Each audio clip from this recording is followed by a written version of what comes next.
Okay, all right, you can begin. Okay, good morning, everyone. My name is Alexandra Samaru, and today my group members, Christian, Augustine, and Abigail Sukram, will be discussing understanding complex organizations. Our agenda for today includes groups and organizations as complex structures, organizational leadership, organizational structures, organizational mission, vision, and core value, organizational culture, organizational networks, life cycles of organizations, virtuality and the impact of technology, and new paradigm leadership. In the previous chapter, we explored leadership within a team and group settings, and in this chapter, we will expand the scope of the environment and discuss leadership in an organizational context. In this context, the importance of focusing on the five aspects of the relational leadership model: purpose, inclusivity, empowerment, ethics, and process becomes even more evident. Next slide, please. Starting off, I'll be talking about groups and organizations. Sometimes it can be difficult to differentiate between groups and organizations. Some of the differences are obvious and some may be more subtle. One way to differentiate between them is by asking the simple questions of who, what, when, where, and how, and why. Next slide, please. This diagram shows the answers to these questions. To answer the question who, it is stated that groups normally have a smaller amount of participants, while organizations have 20 plus. What? Groups are defined as a collection of individuals, while organizations are defined as a collection of groups. When? Both groups and organizations communicate through continuous interactions. Where? Groups are typically nearby, while proximity is unimportant in an organizational setting as they range from close to far away. How? Groups are simple structures and organizations are complex structures. And lastly, why? Both groups and organizations are formed with the purpose of completing a specific task.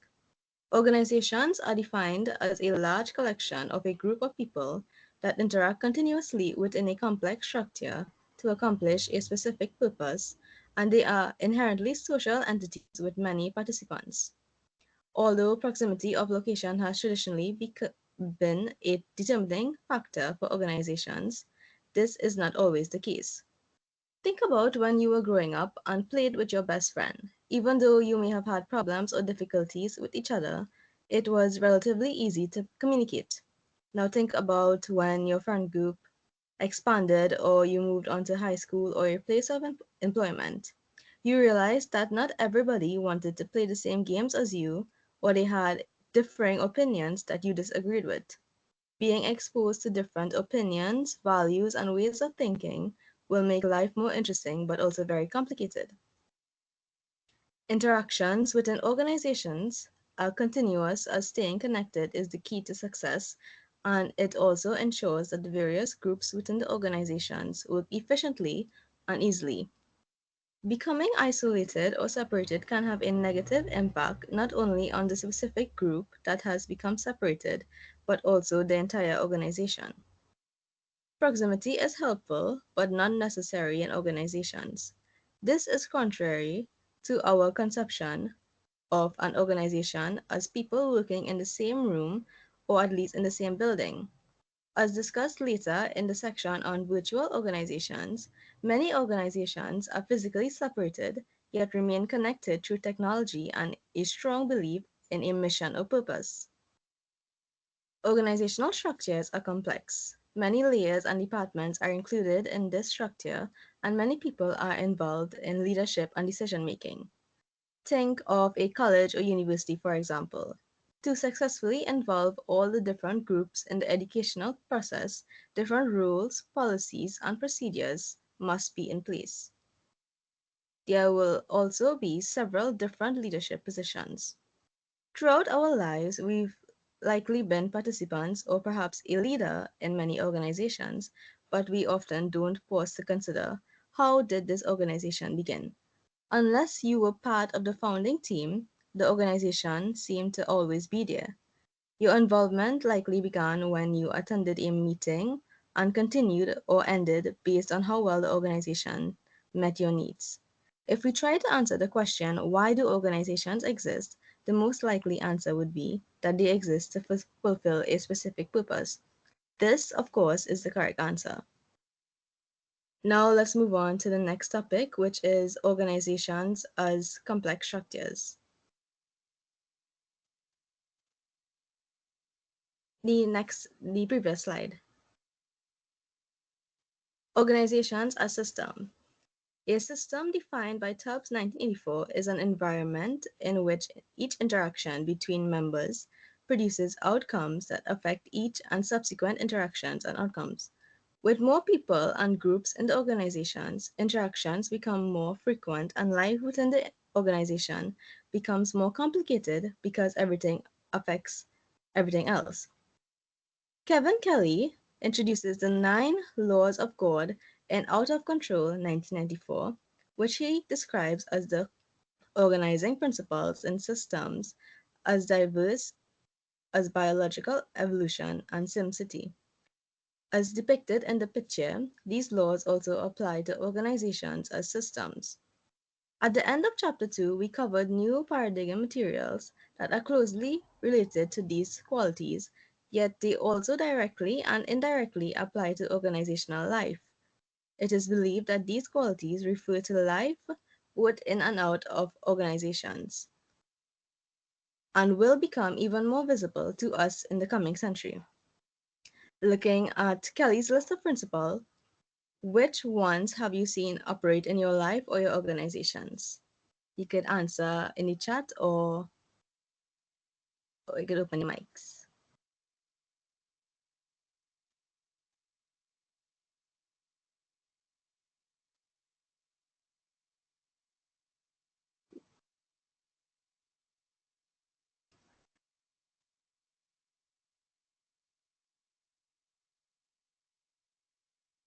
Okay, we can move on then. Organizations can be a tremendously challenging places to participate and lead in, but they are also places that contain a lot of potential because of their large number and variety of talented people. As a leader, you may find yourself wanting to return to the time in your life when things seem simpler and less complicated. But try not to worry. You will probably find that those qualities that help you be successful in your youth, enthusiasm, energy, honesty, willingness to work hard, and character, will serve you well as a leader in a complex organization. Lastly, we will be talking about organizational leadership. In the previous sections, we addressed the questions, what are organizations and why do they exist? It is also interesting to ask, why does leadership exist in an organization? Organizations are widely considered to be structures in which a set of groups can engage with each other over time, and leaders are assigned to help these groups work together in accomplishing a specific purpose. Although this may seem simplistic, how could leaders be anything else? Regardless of how it comes into existence, leadership exists for only one reason: to help an organization accomplish its stated purpose. This purpose may change over time, but leadership must always focus on continuing its inherent commitment to keep the organization on track to accomplish its stated purpose. By maintaining this focus on the mission, leadership helps the organization to be sustainable and exist for a long time. This is called a critical function of leadership. The relational leadership model provides a usable framework from which leaders can work to accomplish an organization's purpose. Being inclusive, empowering, ethical, and process oriented, all while helping all of the organization's members be efficient and work towards a positive purpose, leaders and members can work together successfully to accomplish a specific change. Thank you. Now I'll pass you on to my colleague, Abigail Sukram, to discuss organizational structure.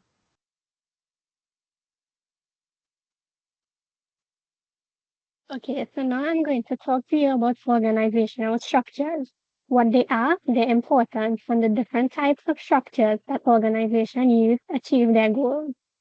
An organizational structure is essentially a system that determines how activities within an organization are carried out and directed to ensure that its goals and missions are met. The way an organization structures itself impacts its efficiency, decision making, communication, and ultimately its success. In the textbook, four main types of organizational structures are discussed. Let's walk through each one of them.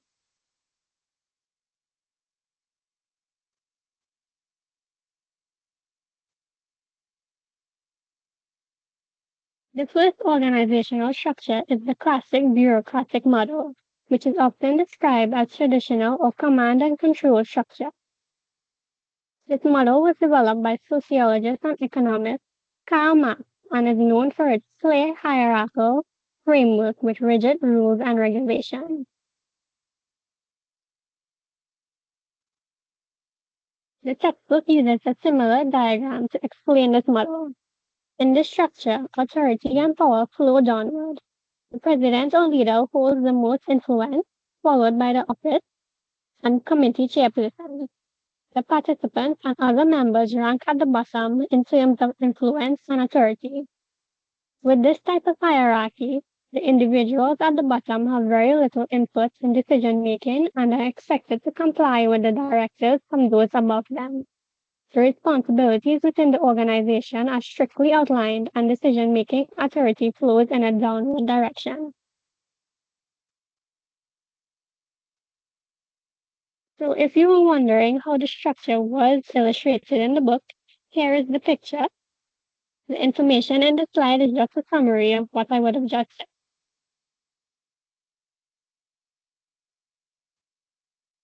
Now, examples of organizations that follow the classic bureaucratic model include government agencies, the military, and educational institutions. These organizations typically have well-defined rules and regulations, with authority concentrated at the top. The aim is to create maximum order and accountability. However, as society evolves, there is a growing call for more compassionate and empathetic organizational structures. Many organizations are seeking to move away from this autocratic-like structure and adopt something more empowering to employees. One such initiative is the inverted organizational structure, which flips the traditional hierarchy upside down. Instead of the president, the members and participants are placed at the top of the pyramid. In this structure, the members are directly involved in decision making, and the president is expected to fully support them rather than exercise full authority. This structure works well for organizations in creative and technological industries, where collaboration, creativity, and employee empowerment are key priorities, because the inverted structure fosters a more participatory and inclusive approach to leadership. Next, let's discuss the web structure. Imagine an actual spider's web. At the center of the web lies a common purpose. This is what holds the organization together. The outer edges of the web represent the different members of the organization.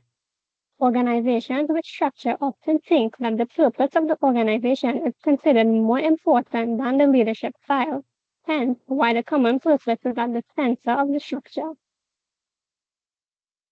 The web structure is most useful in environments where there is constant change.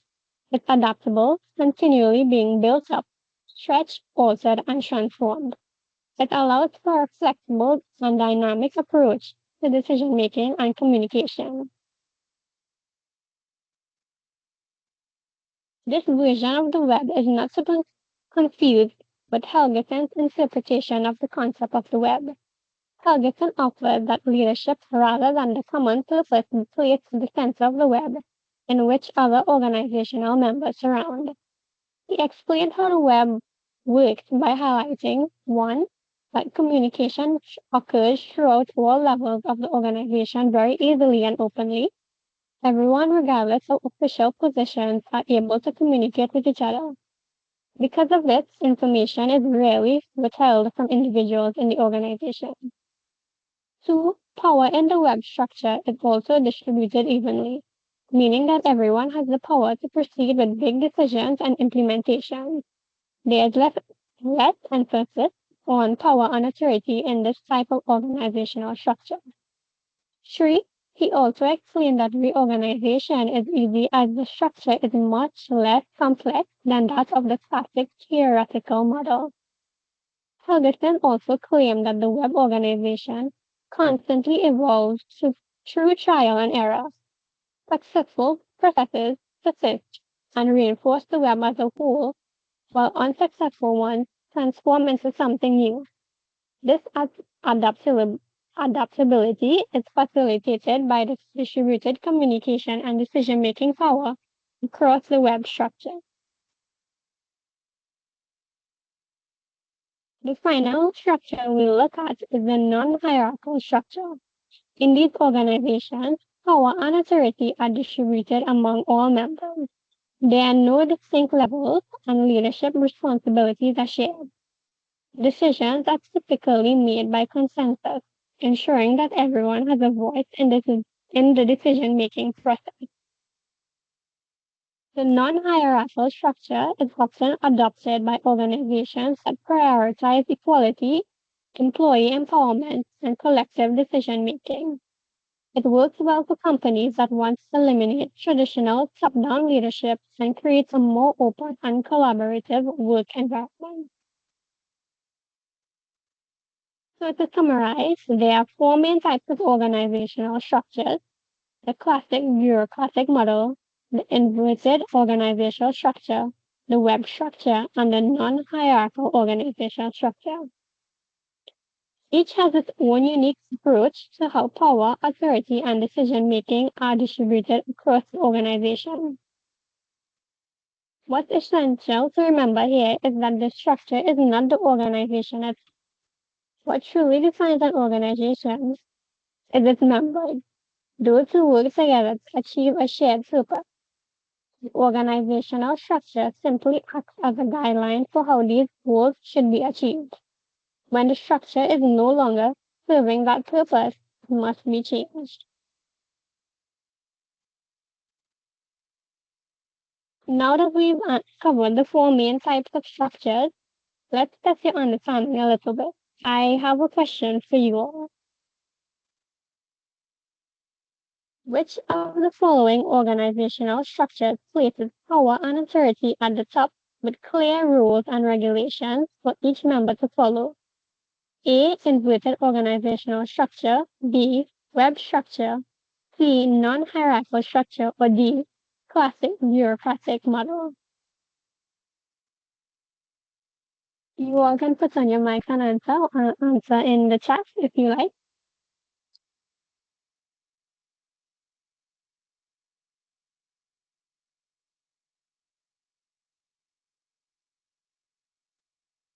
Will the answer be D? Well, let's see.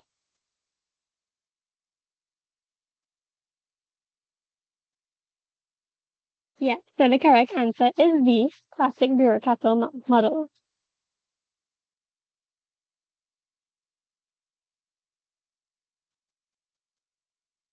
Okay, so now that we've covered the different types of organizational structures, let's shift our focus to a crucial aspect of any organization: its mission, vision, and core values.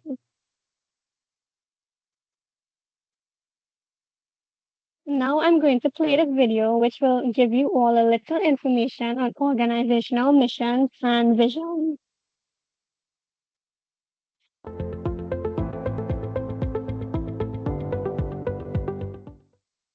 Imagine a CEO shares with you that there is constantly discussion amongst management and employees on what directions the company should take and asks you for help. You may quickly find out that there is a lack of clear and common vision, mission.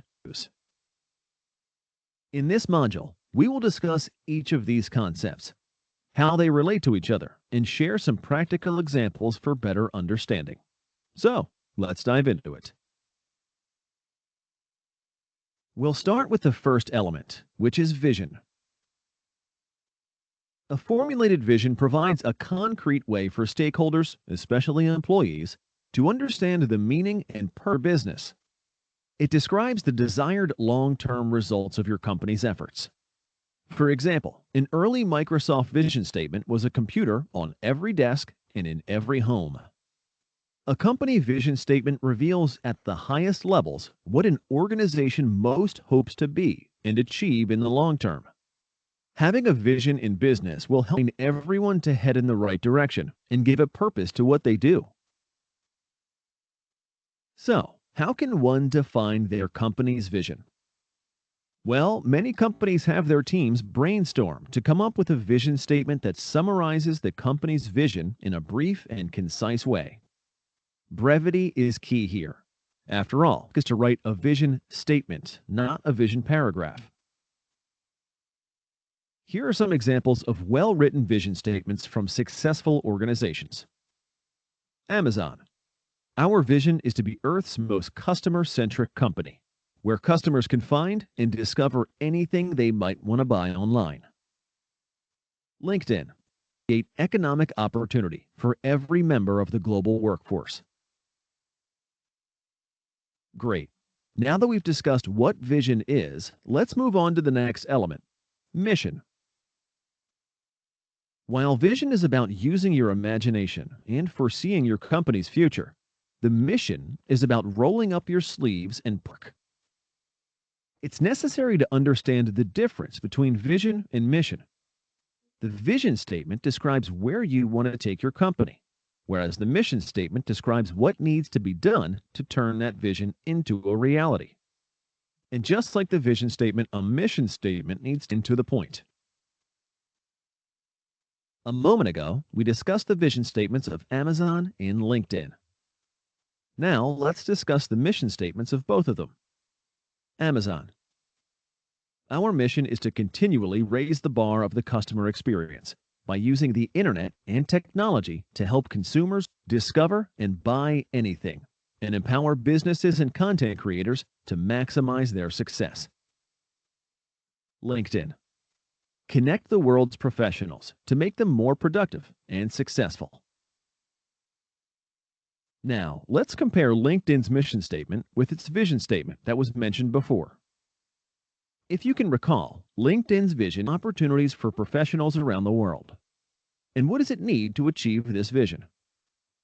Well, as stated in the mission statement, LinkedIn plans to accomplish this by connecting professionals with each other. Great.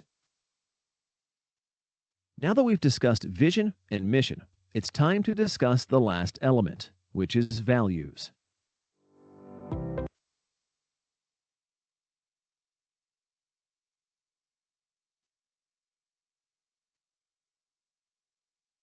So just to reiterate what the video would have discussed, organizations exist for a specific purpose, whether it be to advocate the views of its members, manufacture a product, provide activities for its members, or countless other reasons.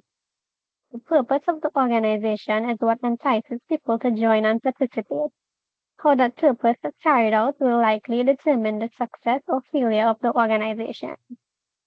For easy understanding, an organization's mission is simply the reason for its existence. It's a statement that should be written clearly to reflect the personality of the organization. This way, individuals outside of the organization will be able to gauge how much the organization contributes to the community. The mission also encourages participation within the organization and essentially guides its actions. Moving on to the vision, it can be described as an ideal or unique image of the future, or an image of what the people of the enterprise aspire for it to become. The vision answers the question, what is the ideal future for this organization?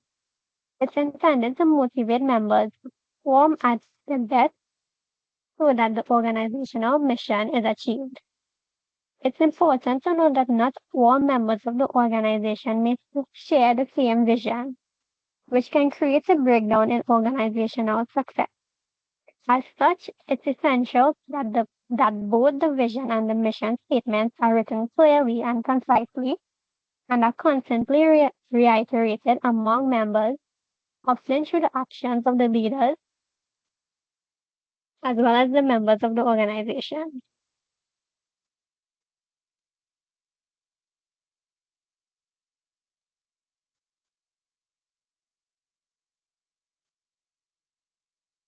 Now I have another question. Does anyone know what COSAT vision statement is?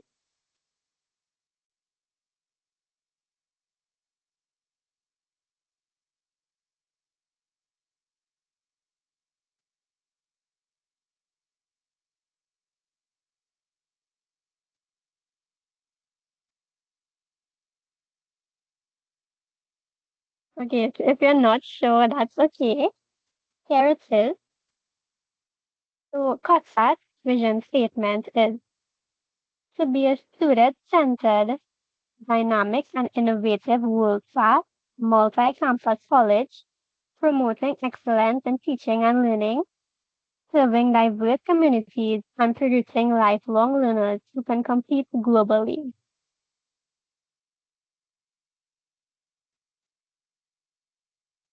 Finally, we come to core values, which are the organization's essential and enduring tenets, a small set of general guiding principles, not to be confused with specific cultural or operating practices, not to be compromised for financial gain or short-term excellency. Core values answer the question, how do we, as organization members, agree to treat ourselves and others as we pursue our mission and vision? Establishing a clear set of core values is essential because it helps define the organization's identity, aids employees in making ethical decisions, and set the organization apart from its competitors. Some examples of core values are honesty, reliability, accountability, adaptability, flexibility, customer service excellence, doing the right thing, and making a difference.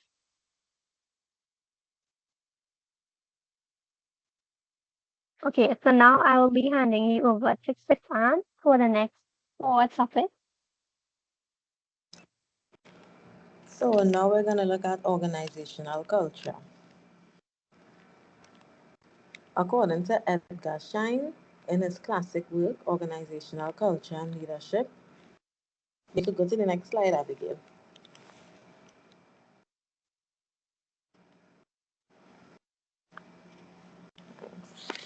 According to Edgar Schein, in his classic work, Organizational Culture and Leadership, it defines organizational culture as pattern of shared basic assumption that was learned by a group as it solves its problems and external adaptations and internal integration that has worked well enough to be considered valid and therefore to be taught to new members as the correct way to perceive, think, and feel in relation to those problems.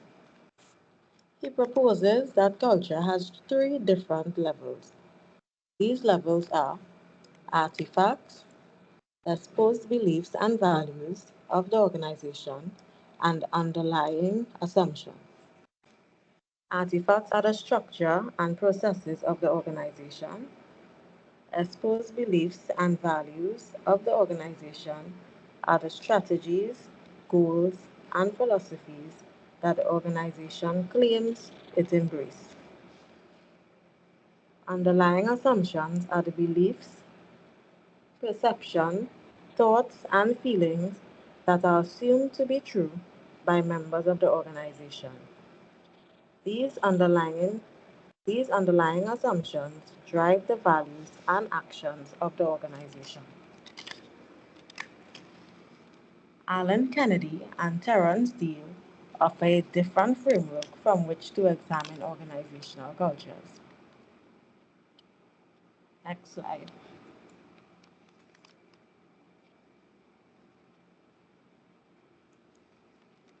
They stress the importance of the organization's values, heroes, rights and rituals, and communication networks. Values provide the core of the organization and a guide for the behaviors of the members. Heroes are ordinary individuals who are heroic in their actions. Rites and rituals provide the formal and informal guidelines for how the everyday occurrences within the organization are to proceed. Okay, next slide.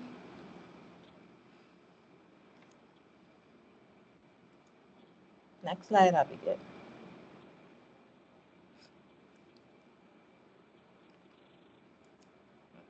Bowman and Deal also used four other frames of organizations, which are structural human resources, political, and symbolic.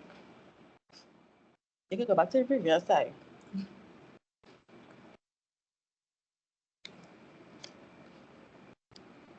The previous slide. The structural frame focuses on formal processes like organizational charts, roles, and job descriptions. Human resource emphasizes the people in the organization, their feelings and motivations. Political operates from the perspective that there will always be a scarcity of resources, so organizations are inevitably in conflict with each other and must operate in ways such as forming coalition that will enable them to gain more. And symbolic focuses on the ceremonies, stories, and heroes that help define the organization and reveal or reflect its values. And now we'll move on to organizational networks.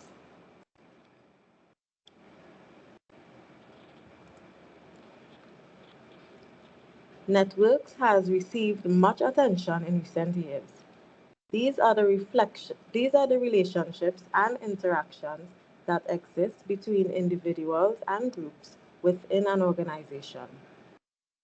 They play a crucial role in how an organization functions, impacting communication, collaboration, innovation, and even organizational culture. Jessica Lipnack and Jeffrey Stamps defines network as where desperate groups of people and groups link to work together based on common purposes. These groups of people may be participants in your organization and may also include others from outside the organization.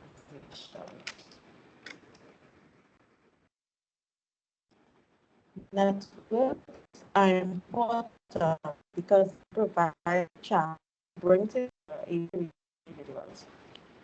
For example, student, ethnic, or cultural groups may network for diversity programs on campus or take on advocate issues.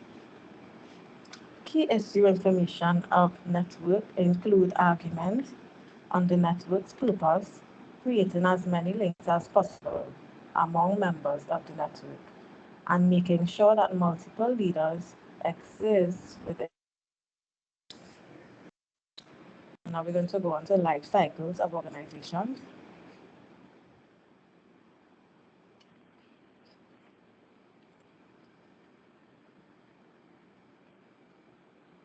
The ability to adapt enables an organization to renew itself and maintain its vibrancy. A small group of skilled and determined individuals can move an organization into greatness by their focused actions. This sometimes happens within new organizations. John Gardner and Iknak Adiz present the concept of lives of organization.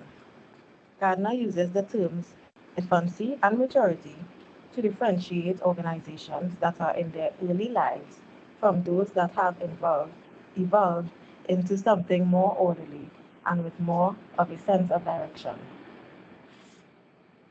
As Gardner notes, at each stage, something is gained and something is lost. When organizations are young, they are very flexible and motivated and are willing to try new challenges. Yet they may spend much energy but accomplish relatively little.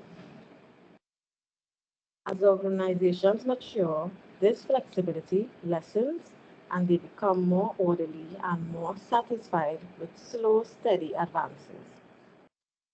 He also emphasizes that the purpose of meetings and standards operating procedures is to help your organization do things in the most expedient manner. As a leader, you must identify and describe significant accomplishments that you helped your organization achieve, not the or ran ill meetings. One way to approach organizational transformation is through the concept of multicultural organizational development.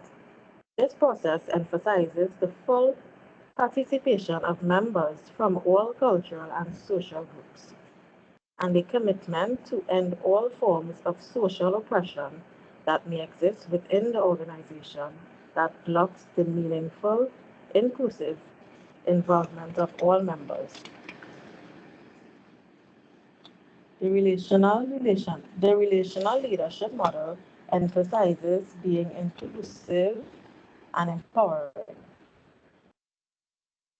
It is essential to understand how an organization transforms itself to be multicultural. Jackson Holvino offers similar models for development. Their models show the organization moving from a that is monocultural and exclusionary to one that is compliant and non-discriminatory through a redefinition process, and finally to a multicultural perspective. Perspective view the society as peaceful, harmonious, and doing all right. Those having a multicultural perspective see society as filled with conflict and in need of radical change. The capacity of an organization to continuously learn enables it to continuously recreate itself as it faces new challenges. For example, a student government organization needs to appoint a student member to its college board of trustees. They need to ask themselves what qualities should such a representative have, how should that person be selected, and what issues should this representative bring to the board. In order to take advantage of this opportunity, the organization must be able to learn how the board operates, what issues will be of most interest to the board, and what approaches will be most successful.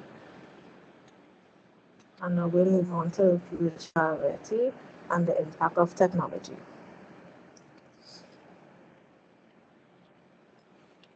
According to virtual organizations are organizations that do not need to have all the people or sometimes any of the people in one place in order to deliver their service. And we believe that trust will be extremely important and very difficult to develop when people do not often see each other face to face. He also stresses the need for a common purpose and values to be shared by all organizations members. Avilio and Kai describe leadership in these virtual environments. At its core, leadership is about the development of relationships. Whether connected via information technology or not, leaders have to build relationships in order to lead effectively.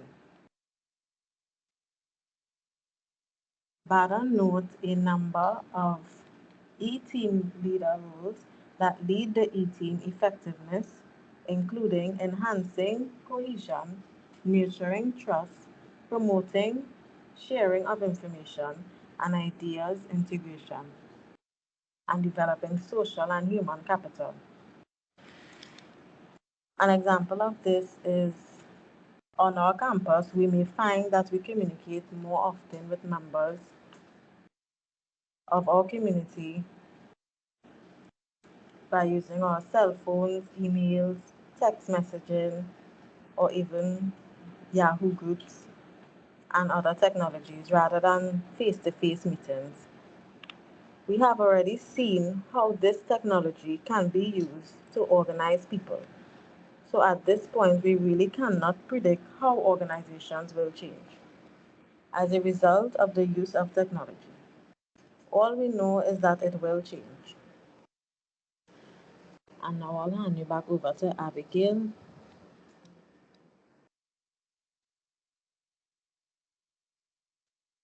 Now we will be exploring the last topic, new paradigm leadership in conventional paradigm cultures. For this section, I will be discussing how someone can function in a conventional paradigm culture if they prefer a new paradigm leadership style. But first of all, what do these terms mean? Well, essentially, new paradigm leadership is a leadership style that is focused on collaboration, empowerment, shared responsibilities, and inclusivity. Meanwhile, a conventional culture is one that is strictly formal with defined hierarchies. It's a culture that is focused immensely on customer service and providing the best to customers. This is the type of culture where the classic bureaucratic model, which we would have discussed earlier, would be practiced. The textbook highlights that it must be difficult to operate in a culture that goes against your leadership style. As such, here are some recommendations. 1. Share and communicate the information you have on your leadership style, as you may find someone who shares your opinion. 2. Remain positive and look for outlets in which you can make a change rather than focusing on what you can do because the organizational culture does not allow it. For instance, volunteer with other organizations, become a speaker or even an advocate. And 3. Try new things and never stop seeking knowledge. Read more and expand your horizons. Now that we've reached the end of our presentation, let me just reiterate some of the main points we would have discussed. This chapter focused on complex organizations, their purpose, and their structure. We also emphasize the importance of organizations developing a mission, vision, and a clear set of core values that truly resonate with their purpose. Additionally, we explored the concept of virtual organizations in the future.